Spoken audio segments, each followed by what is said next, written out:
নমস্কার বন্ধুরা, আমি অমৃতা সরাসরি উপস্থিত হয়েছি শুধুমাত্র আপনাদের জন্য। অবশ্যই আপনারা দেখছেন জ্যোতিষ অনুষ্ঠান, জ্যোতিষ বিভাগে আরো আরেকবার চলে আসলাম। আমরা প্রত্যেকেই লাইফে কিছু চেঞ্জেস আনতে চাই লাইফস্টাইলে। কেউ কেউ মনে করি লাইফ স্প্যানে যদি নিজেদের আত্মপ্রকাশটা করতে পারি তাহলে বোধহয় বহিঃপ্রকাশটাই আলাদা হয়ে উঠবে। আবার কেউ কেউ মনে করি লাইফ ভেরিয়েশনে জীবনটা একেবারে নানান ধরনের ভ্যারাইটির মধ্যে যদি থাকে তাহলে অলওয়েজ কিন্তু আমরা বলতেই পারি যে জীবন যুদ্ধে আমরা জিতে গেলাম। তার কারণটা হলো যে আমাদের যখন এই ধরনের বিষয়ের প্রতি অবগত হওয়ার চেষ্টা থাকে তখন বোধহয় কোনো না কোনো ভালো অ্যাস্ট্রোলজারের কাছে পৌঁছাতেই হয়। সেরকমটা ভেবেই কিন্তু আপনাদের জন্য এমন একজন বিখ্যাত বিশিষ্ট অ্যাস্ট্রোলজারকে নিয়ে উপস্থিত হয়েছি। তিনি হলেন বৈদিক অ্যাস্ট্রোলজার অরূপ শাস্ত্রী মহাশয়, যাকে আমরা জয়গুরু হিসেবে চিহ্নিত করে থাকি বা অভিভূত করে থাকি। সম্পূর্ণভাবে যদি আমাদের জীবনকে সুসম্পন্ন করতে হয় তাহলে অবশ্যই কিন্তু আমাদের অনুষ্ঠানে কিন্তু শেষ কথা। আমরাই কিন্তু আপনাদেরকে অতিবাহিত করার চেষ্টা করব, চরিতার্থ করার চেষ্টা করব এবং জীবনযাপন করার সূত্রে যতটা ভালো কিছু করা যায় ততটাই কিন্তু আমরা সহযোগিতা করে থাকি। এবং যার কথা বলছি তার নিজস্ব কিছু পরিচয়পত্র রয়েছে। তিনি হলেন জ্যোতিষবিদ, বাস্তুশাস্ত্রবিদ, সংখ্যাতত্ত্ববিদ এবং পাশাপাশি তিনি একজন দক্ষ ইঞ্জিনিয়ারও বটে। কিন্তু তারই সঙ্গে অ্যাস্ট্রোলজি শাস্ত্রকে তিনি যেভাবে নির্বাচন বা নির্ধারণ করেছেন সেটা কিন্তু একটা আবশ্যকতার মধ্যে থাকে প্রত্যেক মানুষের জীবনে নানান রকম নিত্য নতুন সাজে যাতে সেজে উঠতে পারে। আড়ম্বরতার সঙ্গে আমরা চলে এলাম আরো আরেকবার আপনাদের জন্য ছোট একটা ক্যাপশন দিয়ে শুরু করব। Failure is not the opposite of success, it's a part of it. অবশ্যই তাই, জীবনে কিন্তু ব্যর্থতা আসে। সবসময় যে সফলতার মুখে আমরা প্রত্যেকটি সময় দেখতে পাই তেমনটা কিন্তু নাও হতে পারে। তাই যখন আমরা ব্যর্থ হয়ে যাই তখনই বোধহয় কোনো অ্যাস্ট্রোলজার মহাশয়ের কাছে আমরা পৌঁছাই। কিন্তু মনে রাখতে হবে যে ব্যর্থতা কিন্তু ক্ষণিকের, এটা কিন্তু সারা জীবন আপনার জীবনে থাকবে তেমনটা কিন্তু নয়। সাকসেসেরই একটা অংশ হিসেবে আমরা ফেলিয়ারকে ধরে নিই। তাহলে চলুন আমরা আমাদের মতন অনুষ্ঠান শুরু করি। অরূপ শাস্ত্রী মহাশয় যখন আমাদের সঙ্গে রয়েছেন ফোনের অনুষ্ঠান, লাইভ অনুষ্ঠান, কথা বলার জন্য, যে কোনো প্রশ্নের জন্য, যে কোনো জিজ্ঞাসা থাকতে পারে, যে কোনো রকম ভাবে আপনি আপনার জীবনকে পাল্টাতে চাইতে পারেন, তার জন্য কিন্তু ফোনের অনুষ্ঠান, লাইভ অনুষ্ঠানে আমরা চলে আসি। ফোন করুন, নির্দ্বিধায় যে কোনো প্রশ্ন রাখুন এবং তার সঙ্গে আমরা যেই বিষয়গুলোর প্রতি আরেকটু দেখবার চেষ্টা করি, ভাববার চেষ্টা করি, সেটা হচ্ছে যে আপনারা কিন্তু আমাদের দরবারে প্রচুর চিঠি লিখেছেন। প্রকাশ্যে সেই চিঠিগুলো আপনাদের জন্য আমরা পড়ে থাকি। আমরা নাকাডুবো হয়ে যাই যে কার চিঠি আগে পড়বো, কার চিঠি পরে পড়বো। কিন্তু সেটা হলেও আমরা জানি যে যখন আপনারা আপনাদের মতন করে চিঠি লিখেছেন সিরিয়াল ওয়াইজ, আমরাও কিন্তু সেগুলোকে দেখবার চেষ্টা করি। তাহলে চলুন, বহু রকমের বিষয় নিয়ে উঠে আসবে আজকের আমাদের এই অনুষ্ঠানে। তার আগে অরূপ শাস্ত্রী মহাশয়কে জানাই অনেক অনেক অভিনন্দন আমাদের সঙ্গে থাকবার জন্য। নমস্কার দাদা। নমস্কার। নমস্কার, জয় গুরু। দাদা, আমরা প্রত্যেকটি সময় চিঠি পড়ি, প্রচুর পরিমাণে চিঠি আমাদের হাতে এসে পড়ে এবং সেগুলো দেখে নিয়ে আমরা আমাদের জীবনের যে আত্মবিশ্বাস, একটা কনফিডেন্স লেভেলকে কি করে বাড়াবো সেটার বোধহয় আপনার কাছ থেকে ইন্সপায়ার হয়ে থাকি। তো আমি প্রথম চিঠিতে যাব। প্রথম চিঠি লিখেছেন সাগ্নিক রায়, কলকাতা থেকে। গুরুজি, আমার দণ্ডবত প্রণাম নেবেন। সত্য, রজু, তম প্রকৃতির এই তিনটে গুণের কথা আপনি বলেন। আপনার মধ্যে কোন গুণটা আছে সেটা কি করে বুঝবো? এটা খুবই একটা, এই যে প্রশ্নটা করেছে, কল চলে এসেছে। আচ্ছা, আমরা প্রশ্নের উত্তরে নিশ্চয়ই আসবো, কারণ আমাদের এই প্রশ্নগুলো ভীষণভাবে গুরুত্বপূর্ণ প্রশ্ন। কিন্তু তারই মাঝখানে আমাদের সঙ্গে ফোনের অনুষ্ঠানে কেউ চলে এসেছেন, দেখে নেবো কে রয়েছেন। হ্যালো, নমস্কার, কে বলছেন? আচ্ছা, হীরক, আপনি কোথা থেকে বলছেন? আচ্ছা, এবারে বলুন আপনি নিজের সম্পর্কে জানবেন। বিয়ে হয় কিছু কিসের বলি, কিসের ওরা চাকরির স্থলে ওনার সমস্যা হচ্ছে, তাই তো? আচ্ছা, আপনি ডেট অফ বার্থটা আগে বলুন। 1973 13th মে। আচ্ছা, আটটা। টাইমটা কতটা বললেন? 12:17 PM না এম? রাতের। হ্যাঁ, আচ্ছা, ঠিক আছে। এবারে বলুন বার্থ প্লেস। কলকাতা। ঠিক আছে, আপনার প্রশ্নটা আমরা নিয়েছি দাদা, এবারে অবশ্যই আপনাদেরকে সঠিক উত্তর দেবেন। আচ্ছা শুনুন, একটু ভালো করে একটু মন দিয়ে শুনুন। আপনার মকর লগ্ন, মকর লগ্ন, কন্যা রাশি। আপনার মেন চার্টে আমি যেটা দেখতে পাচ্ছি, তিনটে গ্রহ কিন্তু লো আছে। তিনটে গ্রহ লো আছে। শুক্র শনি খুব ভালো আছে। আপনার কর্মপতি শুক্র এবং ভাগ্যপতি শুক্র দুটোই কিন্তু খুব স্ট্রং আছে। শুক্র শনি একটা শুভ যোগ করেছে এবং আপনার রবি তুঙ্গে আছে। তো যদিও রবি মকরদের জন্য সেরকম শুভ গ্রহ নয়, কিন্তু যেহেতু মেষের একটা খুঁটি আপনার মধ্যে আছে, সুতরাং এটা বিদ্যার জন্য ভালো এই রবি। কিন্তু এই যে রাহু কেতু লো আছে আপনার, এটা কিন্তু কেতু লো হয়ে আপনার কর্মস্থানে আছে। কর্মস্থানে কিন্তু অনেক শত্রু থাকবে আপনার, প্রথম কথা কর্মস্থানটাকে পুরোপুরি ডাউন করে দিয়েছে কেতু। আর এইটা একটা মেন কারণ। এবং রাহু কেতু লো থাকলে আপনাকে যেটা অ্যালার্ট করে দিই, অন্যান্য সবাইকে আমি অ্যালার্ট করে দিই, আপনাকে আমি অ্যালার্ট করে দিচ্ছি যে রাহু কেতু লো থাকলে কিন্তু গুপ্ত শত্রু এবং রোগ এই দুটো হচ্ছে কমন। এবং রাহু কেতু আমাদের যেটা এক একটা আমাদের হাউস, জন্মকুণ্ডলীর চার্টের এক একটা হাউস আমাদের এক একটা শরীরের অঙ্গকে ইন্ডিকেট করে। তাই আপনার কিন্তু রাহু যে ঘরে আছে বসে, এটা কিন্তু আপনার গৃহস্থান একটা অশান্তি আমি এখানে দেখতে পাচ্ছি। এবং আপনার হার্টের কোনো সমস্যা ইন ফিউচার আসবে, এইটা একটু ওই জন্য রাহু কেতুকে একটু ঠিক করবেন। আর অন্যান্য চার্ট আমি যেটা দেখতে পাচ্ছি আপনার D9, D60 এবং D3, এই চার্টে কিন্তু শুক্র আপনার অত্যধিক বলবান। এবং খুবই মানে, এবং আপনার যে আপনি এতটাই ধার্মিক মানুষ, এবং আপনার বাক স্পিচের মধ্যে আপনি সবারই মন জয় করে নেবেন। এবং চাকরির এই ভাগ্যস্থান এতটাই স্ট্রং, আপনাকে চাকরি দেবে। কিন্তু এই রাহু কেতুটার জন্য কিন্তু আপনার সমস্যা হচ্ছে। এখন তো মনে একটা ভালো জায়গা, একটা তো চাকরিতে আছেন, আপনি চাকরি করছেন তো এখন চাকরি একটা তো আছে তো, হ্যাঁ চাকরিতে আছেন। হ্যাঁ, কিন্তু ওই রাহু কেতু লো আছে, এইটাকে একটু ঠিক করে নেবেন। না হলে কিন্তু আপনার, আমি যে উন্নতি দেখছি খুবই ভালো উন্নতি, এবং আপনার জীবনে একটা যেটা আসবে, আপনার ভাগ্যস্থান কিন্তু খুবই ভালো। কর্মস্থানে ওইটা হয়েছে কেতুটা লো, কিন্তু আর বৃহস্পতিটা লো আছে, সপ্তমপতি লো। একটু ইন্টারভিউতে গিয়ে একটু কেটে যাওয়ার বারবার, এইটা একটু সমস্যা হবে। আপনার বাবার কি কোনো আর্লি ডেথ বা বাবার শারীরিক সমস্যা কিছু এরকম কি হয়েছিল? হ্যাঁ, এইটা কারণ বাবার ঘরেই রাহুটা লো আছে, এবং বৃহস্পতি যেহেতু ভাগ্যপতি পড়েছে সেটা লো, ভাগ্যস্থান থেকে মানে পিতা বোঝায়। তা আপনার কিন্তু যেটা একটু অ্যালার্ট থাকবেন, একটু এই হার্টের একটু সমস্যা আসবে ইন ফিউচার। ওই জন্য বৃহস্পতি রাহু কেতুর এই মিনিমাম 3টে গ্রহ আপাতত প্রতিকার করুন, আপনার কিন্তু ভালো ইন ফিউচার। যদি ভেহিকলস, যানবাহন একটা ভালো যোগ আছে, এই ধরনের যদি কোনো আপনি কর্মের সাথে যুক্ত হন বা এই ধরনের কোনো ব্যবসা যদি করতে পারেন, আপনার ভালো হবে। সেক্ষেত্রে এই 3টে গ্রহ কিন্তু প্রতিকার করিয়ে নেন, ঠিক আছে? অবশ্যই তাই। রেকটিফিকেশন করার মধ্যে থেকেই আমরা প্রত্যেকটি মানুষ জীবনে চরিতার্থ করি নিজেদের জীবনকে। তার জন্য চলে আসতে হবে চেম্বার অ্যাড্রেস। একটা বললো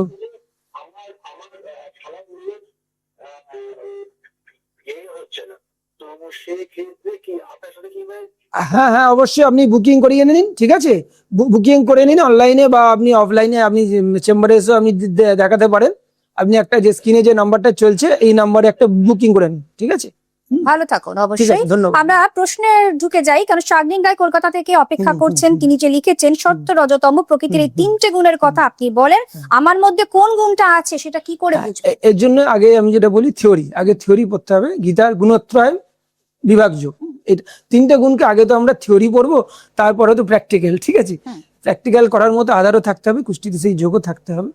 আমরা আগে থিওরি, গীতা গুণত্রয় বিভাগযোগ, তম কি, রজ কি, সত্য কি, আগে থিওরিটিক্যালি 3টে গুণ আমি এখন হয়তো বিস্তারিতভাবে বলাই যাবে না, আমি বিভিন্ন এপিসোড এগুলো বলি একই কথা, সেইটা একটু আমি বলবো এপিসোড গুলো একটু শুনতে। কিন্তু আপাতত বলবো গীতা গুণত্রয় বিভাগযোগ পড়ুক, তারই থিওরিটিক্যালি সবকিছু জানতে পারবে যে আমার মধ্যে কোন কোন গুণগুলো আছে, এবং আমাকে তাহলে কোন গুণের দিকে আমাকে যেতে হবে, কোনটা বেটার, কোনটা বেটার, আমি কোথায় পড়ে আছি। নাহলে আমি নিজেকে অ্যানালিসিস না করতে পারলে তো হবে না যে আমি কোন লেভেলে আছি। একদমই তাই। গীতায় ভগবান বলছে, যতক্ষণ না কারোর মধ্যে একটু সত্যগুণ না জাগছে, মানুষ নিজের ভালো মন্দ নিজে বোঝার ক্ষমতাই আসে না। এর নামই হচ্ছে মায়া, ত্রিগুণাত্মিকা মায়া। আপনি বলবো যে আপনি গীতা গুণত্রয় বিভাগযোগ একটু পড়ুন। ওই গীতা, এবং একটু আমি বলবো একটু গীতায় সব আপনাকে গাইড করে দেবে, বুদ্ধি যোগ দেবে কি করতে হবে না। তাও একটু বললাম, একটু জবটা একটু স্টার্ট করুন, দিনে কিছুক্ষণ 10-15 মিনিটও একটু জব করুন। ওই জবই কিন্তু আপনাকে সবকিছু, গীতার যে অর্থ, অনেকে যেটা বলে যে গীতা পড়ি কিন্তু বুঝতে পারছি না, অর্থ কিন্তু আপনাকে পুরোপুরি বুঝিয়ে দেবে। অর্থই একমাত্র বহন করে নিয়ে যাবে আমাদেরকে। গীতার যে আবার শ্লোকটা, ফেমাস শ্লোক, ওই শ্লোকটার উপরেই আমরা যা কিছু, যেটা আগের দিনে বলতো যে ব্রাহ্মণরা ত্রিসন্ধ্যা গায়ত্রী করে, তাদের জীবের মধ্যে ঈশ্বর থাকে লেগে, আমরাও জ্যোতিষ যে করবো, বাক্যের পাওয়ার, ঈশ্বরের বুদ্ধিযোগ ছাড়া আমাদের হবে না। তা কি না, আমাকে যে ভজন করে আমি তাকে বুদ্ধিযোগ দিই, সেই বুদ্ধিযোগের দ্বারা আমার ভক্ত আমাকে জানতে পারে। নারদ সকল শাস্ত্র জানে, এমন কোনো শাস্ত্র নেই যেখানে নারদ জানে না। শিব এমন কোনো শাস্ত্র নেই যে কোটি কোটি শাস্ত্র শিব জানে। কি জন্য না, শিব সর্বদা পঞ্চমুখে রাম রাম করছে, আর নারদ সর্বদা আমরা জানি যে ভগবানের লীলা কথা গেয়ে গেয়ে বেড়াচ্ছে। এর কারণ হচ্ছে তাই ভগবান তার সব সম্পদ তাদের দিয়েছে। ঠিক এভাবেই উপযোগী হয়ে ওঠে প্রত্যেকটি স্তর। এবারে আমরা পরের প্রশ্নে চলে আসি। চিঠি লিখেছেন অভিক মন্ডল, পূর্ব মেদিনীপুর থেকে। আমার ওয়াইফ 2 বার সুইসাইড করতে গিয়েছিল। আমি জানতে চাই যারা সুইসাইড করে বা সুইসাইডের অ্যাটেম্প্ট নেয় তাদের কি কারণে এটা হয়, এর প্রতিকার উপায় কি? এটা সমাজের একটা কমন সমস্যা। একদমই। অনেকে একটু যখন হয় কোনো একটা নিউজে ছাপে তখন আমরা জানতে পারি, কিন্তু আমাদের জ্যোতিষের কাছে এগুলো কমন সমস্যা। ছোটখাটো এগুলো প্রচুর হচ্ছে, অ্যাটেম্প যারা নিচ্ছে, মৃত্যু হলে তখনই আমরা নিউজে দেখতে পাই, না হলে জানতে পাই না। কিন্তু এটা একটা ঘরে ঘরে একটা কমন সমস্যা একটা। তা এই জন্য আমি বলি যে মানে রিলেশনশিপের আগে বা বিবাহের আগে অবশ্যই কিন্তু তার জন্মকুণ্ডলীটা একটু আমাদের মানে অবশ্যই দেখতে হবে। এগুলো সুইসাইডটা কখন করে আমি একটু বলছি, এগুলো অ্যালার্ট হওয়ার জন্য। আগে যে মানে আমাদের আগে আমরা দেখি যে বডিগুলো স্ট্রং কিনা, জন্মকুণ্ডলীতে আমরা দেখি যে বডিগুলো স্ট্রং কিনা। লগ্নপতি, রাশিপতি, সানসাইন লর্ড, আত্মকারক গ্রহ, কারক কুণ্ডলীর লগ্ন, এগুলো বডি এক বা একাধিক বডি দুস্থানে থাকে। এবং তার সাথে কি হয় না, তার সাথে যেটা হয় না, আত্মা সুইসাইডের, এটা যাদেরই আমরা যারা সুইসাইড করেছে তাদের কুণ্ডলী ব্যতিক্রম। মৃত্যু তো অনেকের হচ্ছে, হ্যাঁ, রাস্তা দিয়ে যাচ্ছি মাথার উপরে কিছু পড়লো, অ্যাক্সিডেন্ট হলো। কিন্তু সুইসাইড কখন করবে? যখন তার সেলফ কনফিডেন্স কমে যায়, তাই তো? সেলফ কনফিডেন্সের মেন গ্রহ হচ্ছে আমাদের রবি। তো রবি আমাদের যদি দুস্থানে থাকে বা রাহু কেতু যুক্ত থাকে, গ্রহণ যোগ খেয়ে নেয় যদি রবিকে, আত্মাটাকে, তখন আমাদের কি চিন্তা হয় যে আমরা এই আত্মাটাকে নিভিয়ে দেবো। এই যে নিভিয়ে দেওয়ার টেন্ডেন্সি জেনারেলি দেখা যায় যে ওই তুলার রাশিতে রবি আছে, রাহু বা কেতু যুক্ত হয়ে, রবির এমনি কোনো পাওয়ার নেই, তুলাতে লো, তার উপর আবার একাধিক বডি দুস্থানে আছে, বডি সিকিউর নয়, যেটা আমরা জন্মকুণ্ডলীতে আগে থেকে বলি। বডিটা সিকিউর কিনা এটা কিন্তু আমাদের আগে দেখতে হবে। এটার জন্য আমি বারবার বলি, আগেও বলেছি, একমাত্র এই লাইফ যদি আমি দেখি যে এটা 100% মৃত্যুর যোগ, তখনই কিন্তু আমি এটাকে অ্যালার্ট করতে বলি, একটু ভয় দেখাই, প্রেসার দিই। কারণ মানুষ যেহেতু নিজের চোখে দেখতে পাচ্ছে না, বারবার যেটা বলি যে জ্যোতিষীর কথা শোনা, নিজের চোখে নিজের কুষ্টি দেখা, আকাশ পাতাল তফাৎ। অবশ্যই তাই। এবং পাশাপাশি আপনারা সকলেই কিন্তু আনন্দ সহকারে আমাদের অনুষ্ঠান দেখছেন, কারণ যে গ্রহগুলো খারাপ আছে সেগুলো অবশ্যই অবশ্যই প্রতিকার করাতে হবে। ওই যেগুলো মানে যার জন্য ওই বডিটা ইনসিকিউর, যে বডিগুলো ইনসিকিউর আছে। অবশ্যই তাই। তার জন্য কিন্তু বুকিং নাম্বার সংগ্রহ করতে হচ্ছে। সহযোগিতার হাত, পরিষেবার হাত কিন্তু আমরা বাড়িয়ে দিয়েছি। আপনাদের ভাগ্যকে ফেরাতে গেলে অবশ্যই কিন্তু যাতে বিফলে না যায় তার জন্য চেষ্টা করুন, প্রচেষ্টা রাখুন। মনের মধ্যে সেই কনফিডেন্স লেভেল থাকলেই কিন্তু আপনি আসতে পারবেন সঠিক মাধ্যম দিয়ে, সঠিক ঠিকানায়। বুকিং নাম্বার হচ্ছে 033690289116। আরেকবার বলে দিচ্ছি, 033690289116। এই নাম্বারটিতে আপনারা বুকিং করবেন। অনলাইন অফলাইন কনসালটেন্ট হচ্ছে অরূপ শাস্ত্রী মহাশয়, তার কথা অবশ্যই আপনারা জেনে গিয়েছেন। এতদিনে কিন্তু তিনি আপনাদের মনের মধ্যে একটা দাগ কেটে গিয়েছেন। তার কারণটা হলো তিনি যেভাবে অভূতপূর্ব রেজাল্ট নিয়ে আসছে বা আপনাদের রেমিডিয়াল গার্ডের মাধ্যম দিয়ে আপনাদেরকে সুস্থ রাখছে, সেটাই কিন্তু আমাদের কাছে ভীষণভাবে সার্বিক একটা উন্নয়নমুখী জীবন তৈরি হচ্ছে। এবার চলে আসবো চেম্বার অ্যাড্রেস, নোট ডাউন করুন। Bhagyalok 51/A, Jatindra Mohan avenue, Shobhabazar metro crossing, Kolkata 5। আরেকবার বলে দিচ্ছি, Bhagyalok 51/A, Jatindra Mohan avenue, Shobhabazar metro crossing, Kolkata 5। অবশ্যই কিন্তু স্ক্রিনেও যাচ্ছে, আপনারা সেখান থেকে নোট ডাউন করতে পারবেন। এছাড়া যারা মনে করছেন যে জ্যোতিষ বিদ্যা আয়ত্ত করতে চাইছেন, শিখতে চাইছেন, তাদের জন্যও কিন্তু হোয়াটসঅ্যাপ নাম্বার রয়েছে 7980928480, 7980928480। মেল আইডি, আপনারা প্রচুর চিঠি পাঠান, যেমন হাতেও পাঠান, আপনারা মেল করেও পাঠান, তার জন্য রয়েছে orupshastri.joyguru@gmail.com। প্রত্যেক বুধবার 7:25 লাইভ স্টুডিওতে কিন্তু আমরা এখানে উপস্থিত হই। যারা ফোনের অনুষ্ঠানে পার্টিসিপেট করতে চাইছেন অবশ্যই চলে আসুন। এছাড়া পাশাপাশি তিনি কিন্তু ইয়োগা টিচার হিসেবেও নিজেকে নিযুক্ত করেছেন। যেমন তিনি অ্যাস্ট্রোলজি শাস্ত্রকে বহন করেন, ঠিক তেমন ভাবে কিন্তু ইয়োগা টিচার হিসেবেও নিজেকে অভিভূত রাখার চেষ্টা করেছেন। সম্পূর্ণভাবে ভালো থাকার জন্য যখন আমরা থাকি তখন বোধহয় জীবনটা একেবারেই অন্যরকম ভাবে ঘুরে যায়। পরের প্রশ্ন দেখবো আমরা। পরে চিঠি তিনি লিখেছেন সুচিস্মিতা দে, বারাসাত থেকে। জয় গুরু, আমি একজন অ্যাস্ট্রোলজিক্যাল স্টুডেন্ট। ডিনাইন চার্টের গুরুত্ব সম্পর্কে যদি কিছু বলেন। ডিনাইন হচ্ছে আমাদের সেকেন্ড চার্ট, যেটাকে আমরা বলি সূক্ষ্ম চার্ট। আমাদের মেন চার্টকে ভেঙে ভেঙে, এক একটা হাউসকে ভেঙে ভেঙে আরো সূক্ষ্ম চার্ট, বিভিন্ন সূক্ষ্ম চার্ট তৈরি হয়েছে। তার মধ্যে এই সেকেন্ড চার্ট যেটাকে আমরা বলি, এটা খুব গুরুত্বপূর্ণ। মানে মেন চার্টের পরেই এটা আমরা আগে দেখি, এটা হচ্ছে নবাংশ চার্ট বা ডিনাইন চার্ট। এই ডিনাইন চার্টের গুরুত্ব অনেক। প্রথম হচ্ছে যে মেন চার্টকে ভালো করে খুলে দেখা। ঋষি পরাশরে কিছু শ্লোক পড়লেই মানে বৃহৎ পরাশরী ঘোড়ার যেটা মেইন অথেন্টিক বুক, সেখানে কিছু শ্লোক আমরা যদি পড়ি সেখানে আমরা দেখতে পাবো যে হ্যাঁ মানে এর মিনিংটা যে মেইন চার্টকে ভালো করে খুলে দেখাকেই বলা হয় D9 চার্ট। এর বাস্তবিক কোনো অস্তিত্ব নেই। D9 চার্টের কিন্তু অন্য যে যত সাব ডিভিশনাল সূক্ষ্ম চার্টগুলো আছে মেইন চার্টকে ভেঙে যেগুলো তৈরি হয়েছে, এর কোনো বাস্তবিক অস্তিত্ব নেই। কিন্তু যেমন গীতার ঠিক বিভূতি যোগ যেটাকে আমরা বলি, নদীর মধ্যে আমি গঙ্গা, বৃক্ষের মধ্যে অশ্বত্থ, যতদিন আমরা মায়ের মধ্যে আছি ততদিন এই বিভূতিগুলোর অস্তিত্ব আছে। কিন্তু এই আমাদের D9 চার্টের কিন্তু কোনো বাস্তবিক অস্তিত্ব আমাদের নেই। কিন্তু তা সত্ত্বেও আমরা দেখতে পাই যে প্রত্যেকটা হাউসের কিন্তু এক একটা অধিষ্ঠাত্রী দেব দেবী ওখানে আছে, আমরা যদি ঋষি পরাশরের বইটা পড়ি। সুতরাং অবশ্যই সেটা গুরুত্বপূর্ণ। D9 চার্ট হচ্ছে ম্যারেজের স্পেশাল চার্ট। মেইন চার্টকে তো ভালো করে দেখবোই, মানে মেইন চার্টে যা আছে সেইগুলো আবার নবাংশে কেমন আছে সেগুলো ভালো করে দেখবো। মানে আমাকে যদি কেউ জিজ্ঞাসা করে আপনি কোথায় থাকেন, আমি বলবো আমি ইন্ডিয়া, আরো ভালো করে যদি জিজ্ঞাসা করে কোথায় থাকে আমি বলবো ওয়েস্ট বেঙ্গল, আরো ভালো করে বলবো কলকাতাটা। এই যে জিনিসটা যে আরো ডিপলি দেখা, সেটা হচ্ছে D9 চার্ট। যে পার্টিকুলার গ্রহটা কোথায় আছে বসে। এবং D9 চার্ট থেকে আমরা যেটা কিনা এটাকে বলে যে জীবনের সেকেন্ড হাফে, যেটা আমরা শুনি যে জীবনের সেকেন্ড হাফে বেশি অ্যাক্টিভ হয়ে যায়, মানে অন্য সময় চলে কিন্তু সেকেন্ড হাফে এটা বেশি করে অ্যাক্টিভ হয়ে যায়।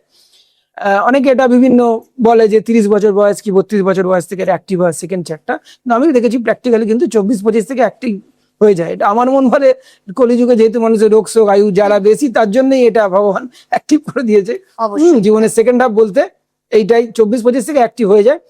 সাপোজ একটা উদাহরণ দিচ্ছি, মেইন চার্টে মনে করুন কোনো গ্রহ আপনার ভালো আছে, কোনো যেটা বডি লগ্নপতি পড়েছে ভালো আছে, কিন্তু সেই গ্রহটা সেকেন্ড চার্টে কিন্তু এই D9 চার্টে কিন্তু মানে বেশি খারাপ আছে, তখন কিন্তু 24-25 পর থেকে এবার বডিটা আমাদের এবার ডাউনের দিকে যাওয়ার পুরোপুরি যোগ। এবং সেটাই যখন হবে তখন দেখতে পারবেন যে জ্যোতিষ কথাটা সত্যি।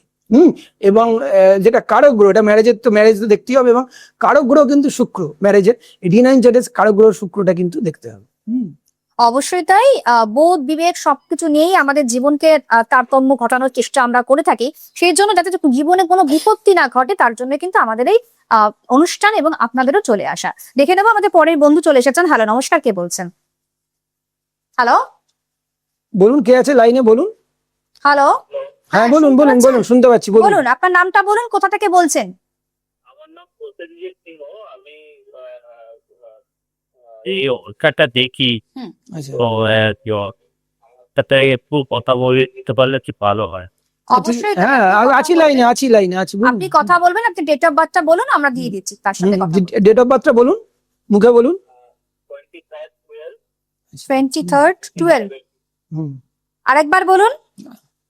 23rd 12 1970। আচ্ছা ঠিক আছে, আর টাইমটা বলবেন। এটা হচ্ছে রাত্রিবেলা 11:45। 11:45। আর বাস প্লেস কোথায়? হাওড়া। আচ্ছা ঠিক আছে, আপনি এবারে কি জানতে চান বলুন। আমি বেসিক্যালি জানতে চাইছি আমার কর্মজীবনটা সম্বন্ধে একটু জানতে চাই। আচ্ছা আচ্ছা তারপরে তো আমি দেখি, তো আমার ভালো লাগে, কিন্তু ছোটখাটো ব্যাপারে, তো সেই জন্য যদি আমার এইটার উপর যদি কিছু চেক করে বলেন। আচ্ছা আচ্ছা, শুনুন আপনার কন্যা লগ্ন, ঠিক আছে, কন্যা লগ্ন তুলা রাশি। কন্যা লগ্ন তুলা রাশি। আপনি কি জানেন আজকে আপনি কেন কল করেছেন? যেটা আমি সবাইকে বলি, এটা যে গ্রহ যে আপনাকে কলটা করিয়েছে এটা হচ্ছে তার প্রমাণ। আজকে কন্যা রাশি চলছে। আজকে কন্যা রাশি, আজকে যারাই জন্মাবে সব কন্যা রাশি নিয়ে জন্মাবে। আজকে কন্যা লগ্ন বা কন্যা রাশি বা যাদের কারক কুণ্ডলীর লগ্ন কন্যা, তারাই কিন্তু এখানে কলটা করবে এবং তাদের ব্যাপারে তারা জানতে চাইবে। এইটা হচ্ছে ব্যাপার। আপনি তো অন্য দিনে কল করতে পারেন, কিন্তু না, আপনি কোনো জ্যোতিষীর কাছে যাবেন, সে ফোনে হোক বা সামনে গিয়ে আপনি নিজের ব্যাপারে জানবেন। যেদিন আপনার লগ্ন রাশিগুলো ঠিক রাশি চক্রে উদিত হবে, ঠিক সে সময়কে বলে বিউটি অফ অ্যাস্ট্রোলজি। আচ্ছা, যেটা আমি দেখতে পাচ্ছি আপনার কিন্তু মেন যেটা শুক্র খুবই স্ট্রং আছে, ভাগ্যপতি শুক্র। আপনার রাহুও খুবই স্ট্রং আনন্দ স্থানে আছে, এবং আপনার শত্রু কিন্তু দমে থাকবে, এইটা প্রথম কথা। আপনার রবি বুধ একটা খুব ভালো আধ্যাত্মিক যোগ, এটা প্লাস গৃহস্থানে যোগটা হয়েছে, এটা ভাগ্যপতি পড়েছে। আপনার চাকরি আপনার হবে একটু সরকারি, মানে এরকম যোগ আছে। আপনার একাধিক চার্টে আমি যেটা দেখতে পাচ্ছি D9 D60, আপনার কর্মস্থান বেশ ভালোই স্ট্রং। শনি সেকেন্ড চার্টে তুঙ্গে আছে। আর শুক্র সেকেন্ড চার্টও স্বক্ষেত্রে আছে, দুটো চার্টে পরপর স্বক্ষেত্রে আছে, শুক্র আপনার খুব স্ট্রং। কিন্তু আমি যেটা দেখতে পাচ্ছি আপনার এমনি সবই ঠিক আছে, মেন চার্টে শুধু শনিটা একটু লো। শনিটা একটু লো। এমনি আপনার কিন্তু কর্মক্ষেত্র বেশ ভালোই আছে, বৃহস্পতি সেকেন্ড চার্টে তুঙ্গে আছে, আপনি কর্মস্থান এমনি ভালোই আছে। একটু আপনার যেটা আছে সরকারি সম্পর্কিত বা সরকারি এরকম কিন্তু, বা সরকারি মানে যেটা আমরা বলি যে কন্ট্রাকচুয়াল এরকম অফিসেও কিন্তু এরকম করার যোগ আছে। কারণ ওই যে কর্মপতি আপনার বুধ একাধিকবার কর্মপতি পড়েছে, সেটা রবির সাথে রাজযোগ করেছে। মানে এরকম কোনো কিছু কিছু হয়েছে যে বা সরকারি কোনো বা ইয়েতে আপনি কাজ করেন বা সরকারি সম্পর্কিত এরকম কিছু? হ্যাঁ, আমি একটা সরকারি কোম্পানিতে কন্ট্রাক্টর হ্যাঁ হ্যাঁ হ্যাঁ হ্যাঁ, ঠিক আছে, এইটাই এর কারণ হচ্ছে রবি আপনার সেকেন্ড চার্টেও কিন্তু আপনার রবি কর্মস্থানে আছে, এবং একাধিক গ্রহ তুঙ্গ বৃহস্পতি, চন্দ্র, তুঙ্গ শনি, রাহু, মঙ্গল একাধিক গ্রহ কিন্তু আপনার তাকিয়ে আছে। এইটা কিন্তু রবি ইন্ডিয়া আপনার কর্মস্থান খারাপ নয়। আপনার একটু জাস্ট একটু ওয়েট করুন, আমি একটু মহাদশাটা কারেন্ট একটু দেখছি। আপনার কারেন্ট মহাদশা এখন চলছে হচ্ছে বুধ। আপনার বুধের মহাদশা এবং অন্তর্দশা সূর্য।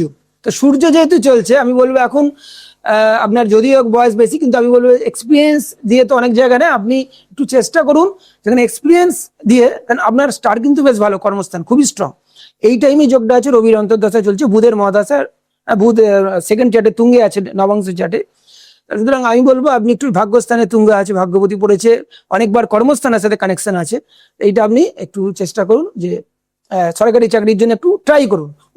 আর এখনই একটা উন্নতির যোগ আছে, আর খুব ভালো উন্নতি বলতে গেলে আমি বলবো আপনার কিন্তু একটু দেরি আছে, 2031 সালে হবেই। তারপর হচ্ছে 2033 পরপর বৃহস্পতি এবং শনির অন্তর্দশা পরপর দুটো আছে। আপনি চান আর না চান অবশ্যই হয়ে যাবে, হয় ওখানেই প্রমোশন হবে যেখানে আছেন, বা অন্য জায়গায় আপনার একটা হবে। ভালো।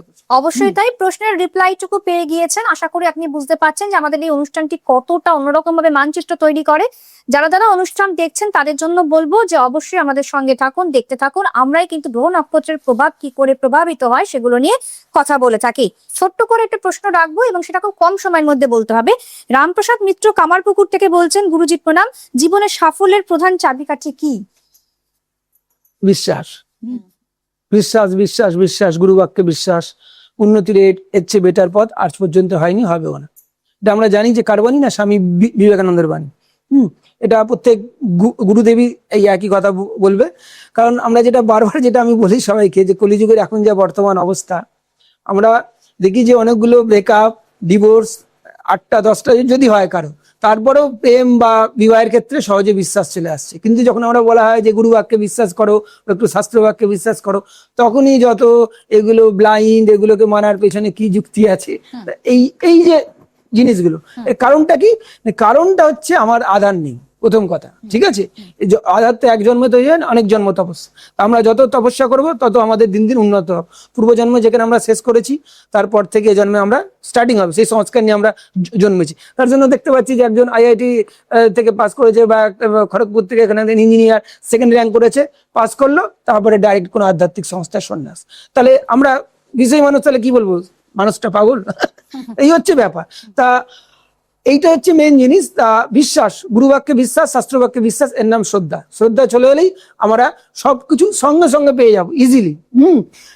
আমরা দেখেছি যে স্বামী বিবেকানন্দর কিরকম গুরুর প্রতি বিশ্বাস, যে চাইওনি যখন একটা, যেটা আমি বারবার বলি সবাইকে, যখন একটা আমি দেখবো একটা কল্পতরু মতো আমার কাছে একজন গুরুদেব আছে, সেই গুরুদেব আবার বলছে যে আজকে মায়ের কাছে যা চাইবি তাই পাবি। কিন্তু আমরা আবার দেখতে পাচ্ছি যে তার ঘরে চাল নেই, ম্যাক্সিমাম দিন বাড়িতে বলছে আমার বন্ধুর বাড়ি নেমন্তন্ন আছে। সেই রকম অবস্থা, সেই রকম আর্থিক সিচুয়েশনে আমরা কি করব না, সেই রকম আর্থিক সিচুয়েশনে যদি সেই স্বামী বিবেকানন্দের মতো আমরা যদি জ্ঞান দাও, বিবেক দাও, ভক্তি দাও, কিছু না চেয়ে, অর্থে না চেয়ে মায়ের কাছে যদি আমরা সেইটা যদি চাইতে পারি, তাহলে কিন্তু আমরা শুনলাম, আমাদের মন ভরে গেল। কারণ কি এরকম ধরনের বিশ্লেষণ আমরা আপনার কাছেই আমরা পাই, চুল ছেঁড়া বিশ্লেষণ যাকে বলে। কিন্তু আজকে অনুষ্ঠান এখানেই শেষ করলাম। ধন্যবাদ জানাচ্ছি আপনাকে, ধন্যবাদ জানাচ্ছি আমার সকল দর্শক বন্ধুদের। ছিলাম অমৃতা, নমস্কার।